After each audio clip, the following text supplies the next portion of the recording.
This game never ceases to surprise me, guys. I have a lot of good memories from playing it, and a lot of bad ones, and a lot of why did this happen ones.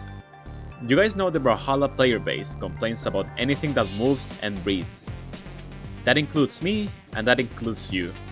So I decided to make something for both of us, you know? Take it as a gift or a slap in the face. Let's begin with the good things, like the servers. And I mean the server connection, not the servers as a whole. That goes in another part of the video. Brawlhalla has been using rollback netcode for a while now, claimed to be the top tier when it comes to fighting games. Rollback netcode is a must for each and one of them. You won't experience any issue if your opponent is lagging. Having an Ethernet cable and a decent internet pack on wherever you live is good enough to bring you an enjoyable Brawlhalla experience. Though not everything about it is perfect, and you'll often see people complain about A or B situation. Both of those I'll tackle later on this video, so let's continue with the next good thing. Trust me when I say, for a free game, if you want to have a good time with your family, or maybe you're bored with your friends and want to do anything fun, this game does it, and does it well. Playing local with more people is such an amazing experience, and even more with the fun game modes this game has: casual 1s and 2s, Brawl Ball, Kung Fu, Brawl Down, Snow Fight, Horde, Beach Brawl, etc.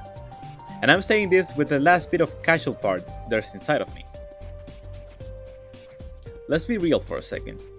BMG cares a little bit for the game. The amount of effort they put into their additions is honestly amusing.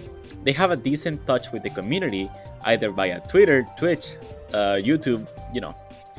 The developers at least have the decency to reply to us whenever we complain, most of the time. And that happens quite a bit, but you know. Sure, things can be better here and there, but they also have their own problems.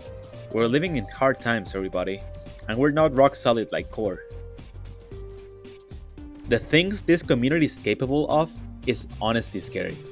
We have such great people that put hours and hours into making content, whether it's art, videos, Discord servers, mini communities, and the true goals of this story, for the esports scene of course, the people that host and make community tournaments. You guys make this game have such a nice competitive ambience. The amount of hours you see, to make things like the Canadian Den, is the Brawlhalla, NSIC, is honestly impressive and respectable. But there can be good without bad. So let's take a look on the bad stuff. Servers are not always just the number of ping you have when it means to connectivity. The players are the main base of this equation, and sadly there are some regions that are not getting the needed attention. For example, West and Japan, both of those servers are barely even seen in the official Brawlhalla talks, and maybe barely even mentioned by the devs. These people love Brawlhalla just like any other region, and the fact that they get overshadowed by the big ones is kinda sad. Complaints are always a thing in the day-to-day Brawlhalla community, and I wanna tackle this side of the story first. Some of us, or even most of us, are really entitled when it comes to asking stuff without giving anything back.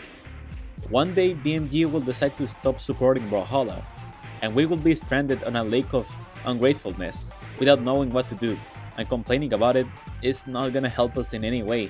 We really need to step up and start seeing things on a different point of view, to really understand the devs. BMG really loves putting stuff for everyone in the game, but they do forget about the things that putting them on the radar, and it's the competitive side of the game.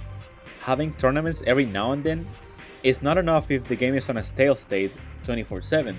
The game lacks of quality of life changes and proper responses when it comes to the top player desires. Things like map changes, technicality, balance changes in the current game are not often praised by the common competitive player, and rightfully so. They kinda suck. And to wrap it all off, I'm gonna be quick with this one. We really have a bad communication between devs and players. There's a lot of stuff going on right now. And for example, when we, the players, are asking simple questions such as, why did this happen? BMG just doesn't give out any answer, or any of their representatives.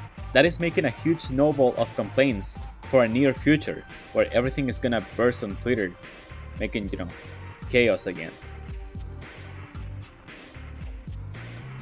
Going over the questionable stuff, have you ever wondered why it takes so long for an experimental feature to come out to the light of the game? Honestly, same.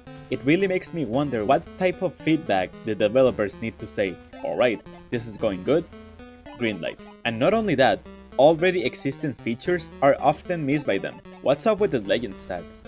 What's up with the training mode?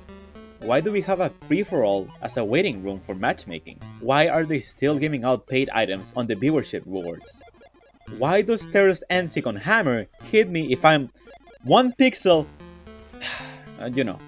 Things like that are not the center of attention, but that doesn't mean they don't exist. It will be great for me to tell you guys about them, but it'll take me a while. And that's why this video is gonna be probably a two-parter. If you have any suggestions, any good or bad or questionable stuff you want to add into the video, tell me. And as always, thank you for watching.